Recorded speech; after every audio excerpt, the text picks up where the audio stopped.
So hey everybody, my name's Grant Clegg. You know, some of you guys may see this, some of you maybe not. A lot of people think I look like Harry Potter. I don't know, but one girl said that to me recently, and I thought, okay, Daniel Radcliffe, he's gotten pretty hot, I'll take it. And she goes, no, just the young one. I'm like, shit, really? The nerd that lived under the staircase? Not the wine slinging stud who saved the planet? Cool, like it. Anyway, even worse though is when someone sees you and says you look like their friend, and they pull out a picture, but it's someone super freaking ugly. That's the worst. There's no good response either, because what do? You can, one, politely agree with them not to hurt their feelings. Yeah, I could see that a little bit, just a little, yeah. Or two, gently, very gently, set yourself apart. Yeah, I could see that, but my nose is like normal, right? Right, and I don't have the big mole on the side of my face, well, as big. Well, yeah. Anyway, speaking of noses, this is something I came up with. Listen, everything, if you think about it, everything smells like the inside of your nose.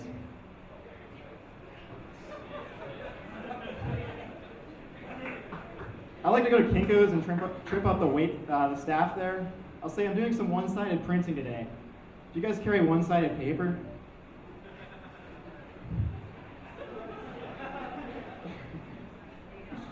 Not many people know this, but I'm actually a DJ in my spare time. I remix audiobooks.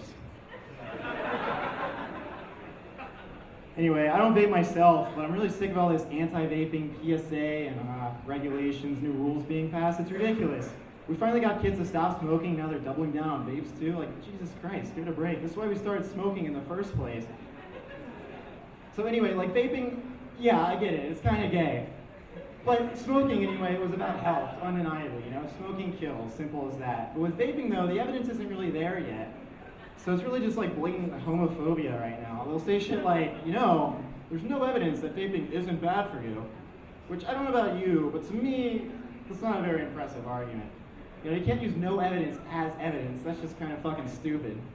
Like, I don't know, do some research and get back to us. Like, it took 400 years for us to figure out tobacco smoke killed you. Another few decades for the government to actually do anything about it. Like, how many 50-year-old smokers had to die before this happened? Whoa, sure glad we made it out of that fire okay. That smoke would have killed us. Hey Bill, call the FDA. But yeah, vaping's been around for what, like 10 years and there's already these rules being passed? Like, I just do not trust this level of government intervention this quickly.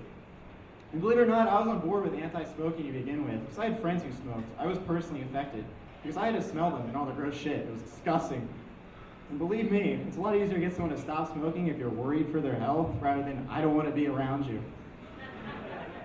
With vaping though, you don't have that luxury. You can't pull the health card, you know? My friend will be vaping in public and it looks kind of stupid, so I want him to stop. But what do? You can't pin it on his health this time. Dude, don't do that. Don't you know there's no evidence that vaping isn't bad for you?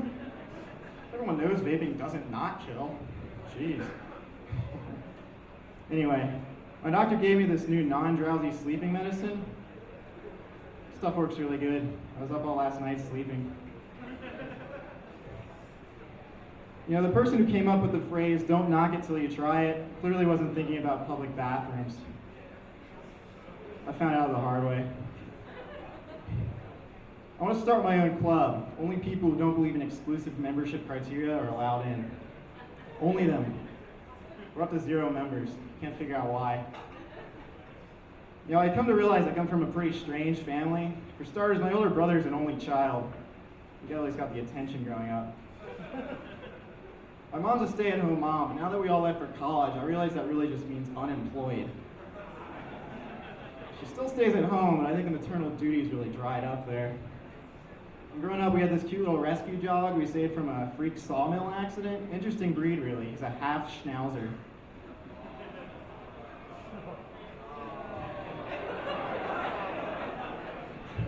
At the pound, he was 50% off. All right, anyway, I'm done with that joke. Some of you may have realized this already, but I'm not a very interesting person. Greatest laugh of the night, huh? Anyway, I took one of those personality tests recently and came back negative.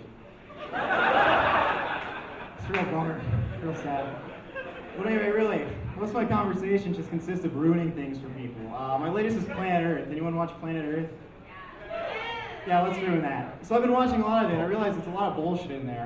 Number one, all the animal noises are fake. I don't know if you knew that. They're artificially inserted, which is kind of disappointing at first, but it makes sense if you think about it. It's like, what are they gonna do? Bring a boom mic into the African savannah, dangle it over a lion like a fucking cat toy? Like, yeah, it makes sense. But it's disappointing because you go back and watch it, and all the animal noises just sound ridiculous. You know, for example, the narrator will say something like, "This African hyena surrounds its prey and prepares to attack." But the hyena don't sound like hyena, they sound like Paula Deen laughing after a racist joke. Just totally ruined.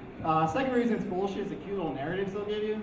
They'll say shit like, "This titty-cocked African spit swallow has been waiting for her mate to return for over 3 months. Without her, she may die."